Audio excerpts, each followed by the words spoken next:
I am Tebelo Nyokong at Rhodes University. I'm a distinguished professor here at Rhodes University.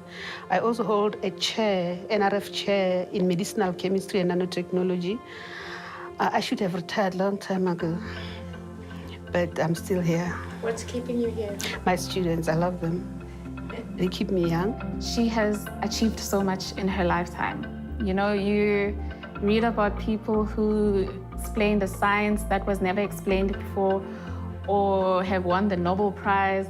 Working with Professor Tebelo Nyokong, if you read about her, you know, there are so many things that she's done. I would like the students to tell me why they are here and wasting my money. Choose somebody to tell me why they are wasting my money. Having the privilege of working and learning from her, from me, gives me so much hope about the next generation of scientists in Africa specifically. She has demonstrated that in her life as a Black woman, as a young woman, as an African in the field of science, which is deemed a difficult discipline. You know, yeah, growing up, I don't like to talk about it because then we'll go to sheep. Because I used to head sheep, and that's all people talk about. I remember I was receiving an honorary doctorate in Canada. I get there to the city, all I see is pictures of me surrounded by sheep. Mainly, I think I have contributed manpower development, training students to the highest possible level. Highest possible level is not just PhD. It's people, you free the mind. I think we've contributed a lot to the body of knowledge. Universities are for creation of new knowledge. They are not for you to sit here and not create new knowledge. We are also a center for the whole world to come and see that Africa exists and in the middle of nowhere called Eastern Cape. Nationally, we do all we can to make sure that researchers get the facilities they need. It's called XPS, X-ray photoelectron spectroscopy.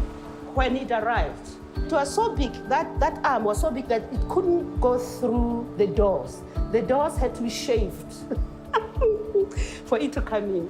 And then I called the media. I said, a spaceship has arrived. They believed me. It is used by every university in this country. It's about 10 million rands. Each part will cost about $1 million to replace. And equipment fails, like your car will fail at some stage. There are no funds for repair. No one gives you funds for repair. So when a piece of equipment fails, you struggle.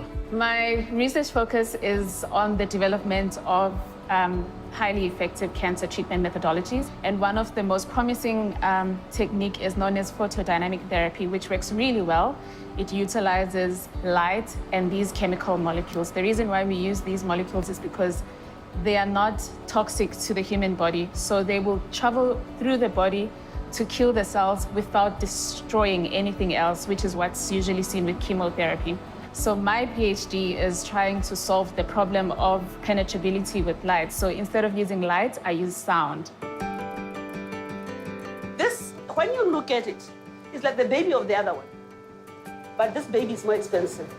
My research focuses on the early detection of breast cancer using biomarkers either in urine, human serum, because most of the now existing techniques, mammogram or even like tissue extractions are very expensive and not a lot of people have access to that. So we're trying to bring down health benefits to just the normal people. We are so used to the West being in the forefront. We are even shy ourselves to say we are in the forefront because we are not used to that.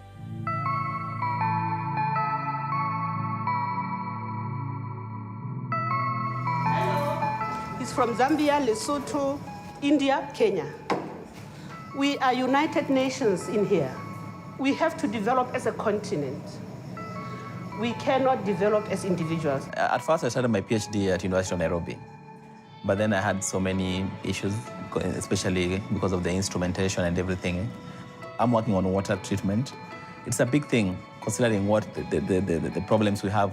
The two things, I think, cancer and water, those are big things, especially for Africans. I'm very passionate about science being translated into solving African problems. I think we are a brilliant people with enough skills. We can then apply what we learn in school to solve real-life problems. Then our education system is what it's supposed to be.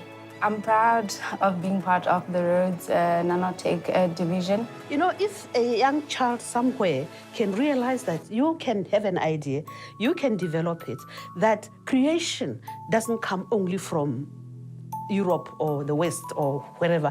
Creation is right here.